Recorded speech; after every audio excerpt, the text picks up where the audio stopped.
Subject this morning, as you know, be of good cheer. Be of good cheer. Well, there are two kinds of people in the world.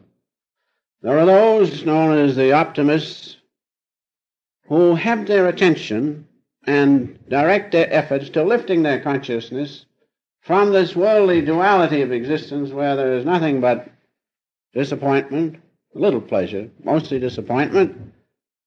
They keep their attention pointed toward that great high frequency of God's presence. Those are optimists because they make the definite effort to keep their consciousness pointed to the presence of the one eternal Spirit, that high frequency of God's love. Then we have, on the other hand, the pessimists. And naturally they keep their attention pointed downward, as we say, or rather away from the great spiritual presence of God, to this worldly existence. And as this worldly existence is nothing but a duality of consciousness with the fulfillment of likes and dislikes, or the fulfillment of ambition with its likes and dislikes, they get just that. And as we read in the Scripture, we shall have tribulation in this existence. Naturally, they're going to be pessimists. And so that's why they are that, because instead of looking to that great presence of God within, making that your own, they make this worldly existence of duality their own. Two stories come to my mind, one about the optimist. As I remember it, an optimist fell 10 stories, and at each window bar hollered, "All right, so far." And then the pessimist, you know the story. People come to me and they say, I say to them, "How are you?" "Terrible. It's awful. I don't know what we're coming to." And that goes on. And lately they said, if those Democrats keep on, what are they going to do with this country? Why? Because they're engrossed in duality of consciousness. Sure, we have to have Republicans and Democrats. What of it? But above that is God's unity of His presence. And there you find both Republicans and Democrats. So don't hate them. If you are a Republican, don't hate the Democrats. And if you are a Democrat, be charitable toward the Republicans. So there we have the two, the optimists and the pessimists. But realize this, that cheerfulness is our natural state of consciousness. I mean by that, it is our immortal state, our supernatural. But we, in this duality of consciousness, find another state of consciousness characterized by pessimism. Now, cheerfulness is our natural state. Why? Why? Well, what is God? God is ever-conscious, blissful, eternal existence, is He not? And are we not gods? That's our natural state. God in us is ever-conscious, blissful, eternal existence. That's what we are. For Master has said, there is no question of a doubt, but the bliss consciousness within us is God consciousness. And now I know that each one of us feels that state of bliss consciousness now and then, and those who meditate deeply feel it all the time.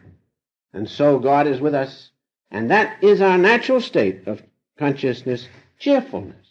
Having that, no matter if we have troubles in this existence, if we can at will bring that state of bliss within us, then we can be cheerful without question of a doubt.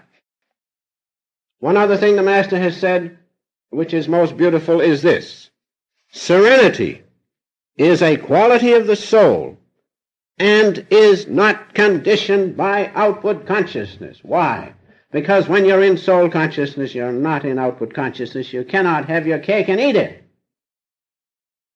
So realize that serenity, as the Master has said, is a quality of the soul and is not conditioned by outward consciousness.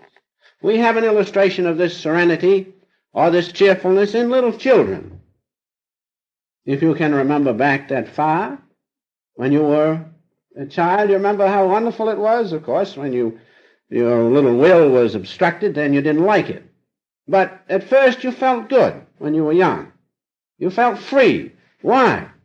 Because not too long before that you had been with God. And you had been in that great bliss of His presence, and that was predominant to your consciousness. That's why the children feel good. That's why they have no troubles until delusion begins to set in and they become identified with likes and dislikes, and when you cross them up, they don't like it. Back east, I stayed at my son's house, and he has 4 children. One little fellow about that long, and one 2 years, and then the other 2 girls are a little older. Well, at the night time, everything was peaceful. But in the morning, when the radio came on to wake them up, with its, I've forgotten the song now, but I've heard it many times, and when that started, then there was commotion. Bedlam broke loose. And the kids ran down and turned on the television and the radio, and boy, it was a state of consciousness that you wouldn't want to stay in. But you don't have to stay in it. And I will say this, that after we'd been there a little while and when we left, they had quieted down somewhat. So don't stay in that state of consciousness. Be in it, but not of it, but be in the one state of consciousness above that, the presence of God, and there you will find cheerfulness. And so the thing is, what happens to our cheerfulness which we had when we were little is that we become attached through like and dislike to worldly things, and we allow that state of consciousness to be predominant within us. But that's not our real state. That's our natural state of consciousness, I will admit. But above that, we have the supernatural state of consciousness characterized by the high frequency of God's love. That's our natural state. And that state we can attain, but we cannot attain it by these worldly means of senses, mind, and intellect. It's impossible. God didn't want it that way. He didn't make it that way. He made it that we know what we really are. We know our immortality, our supernatural nature, by what? By the power of intuition or God's great love. That will do it. If you can feel that and be one with that, then you will see above this duality of existence, with its likes and dislikes and its trouble and tribulation spoken of in the Bible, you will find the great peace of God. Having that, don't you think you'll be cheerful? That's what we must have, and that's what we are. But realize, that is your own consciousness. Everything comes from God's consciousness, does it not? Vibrating at different rates of speed. At a lower rate we see matter, and we feel the pains in this body at times. But when you elevate that consciousness until it rises to the high frequency of God's presence, then you don't feel anything but love. That's a fact. And you can't know that unless you had this tribulation to compare it with. Having the tribulation, when you get hold of that, you won't leave it for anything, and it's so much better. You know, we don't appreciate things until we have to suffer the opposite of joy and bliss. Then we're ready to settle for God's presence. Isn't that so? Be of good cheer. Why not? That's our nature. That's our real nature. That's God's love in each and every one of us. And my prayer lately is, as I met the people throughout the different places that I met, and felt that great same love of God that I feel with all and every place I go, and all true devotees feel the same thing. When I felt that, my prayer has been, Father, may that thy great love increase in our hearts so that it removes every vestige of darkness, of delusion, leaving only thy great light and thy love. These are facts. This is not imagination. We need one thing in life, as the Master has said, and all saints say, you need one thing, God and God alone. Having that, you will be of good cheer, because nobody can shake you. In this worldly existence, they can shake the life out of you. Take your money away, and the bank needs the money. Where are you? But in God's presence, they cannot shake you. They cannot hurt you. God is your own consciousness. You have to know it, that's all. Knowing it, you can be of good cheer. And so, we have to be able at will. We have to be able at will to bring or make rather dynamic to your consciousness the presence of God within. In spite of the ups and downs of this worldly existence, which we will have, you have to remain on an even keel, and it's difficult, isn't it? With 14 children howling and yelling at the same time, can you keep on an even keel? Yes! When you realize that in the hearts of those little children is the one light of the infinite, and that you feel it in your heart, let them holler. You don't care. But you have to have that realization. To keep an even temperament through the ups and downs of life, through likes and dislikes, keep the same. And you'll never be able to do it until you practice it. And let God come into you, and He will show you that through every condition in life, His love is with you. That's our only salvation. You can't get it any other way. You can read 1,000,000 books, but until you get down to business and contact God, you won't know Him. And when you know Him, you have everything. And so just a verse or two from the Gita at this time, which comes in an appropriate way for our subject this morning in the second discourse, the 55th line to the 57th line. When a man abandoneth all the desires of the heart and is satisfied in the self, by the self, then is he called stable of mind and consciousness. You abandon this outward consciousness. Why? Because it doesn't pay you anything but trouble. You abandon the likes and dislikes because there's only one answer: disappointment. You abandon it for that higher thing, the presence of God within you. He whose mind is free from anxiety amid pains, indifferent amid pleasures, loosed from passion, fear, and anger, he is called a sage and of stable mind. He who on every side is without attachment. You cannot afford to be attached even to those near and dear to you. I mean, in an outward way. But if you are attached to them because God is in them, then you will never lose them. It's because you're attached to them in outward consciousness that you're separated.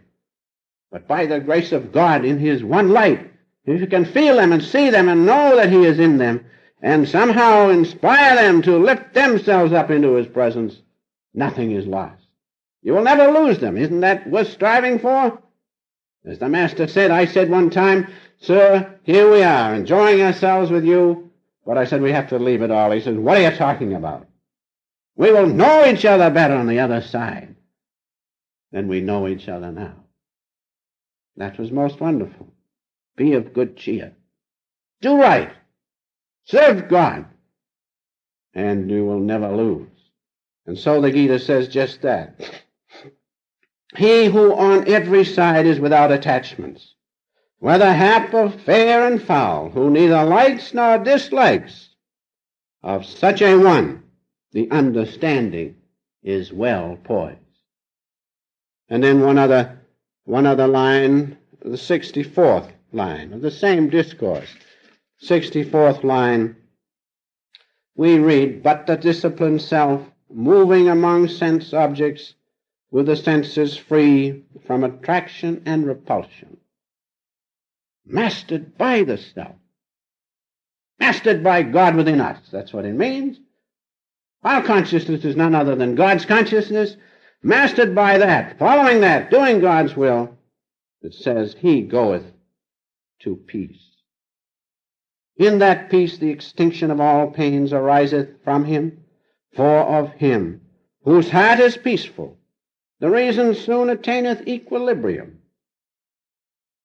There is no pure reason for the non-harmonized. Those who are swayed by likes and dislikes, they can't reason. Nor for the non-harmonized is there concentration.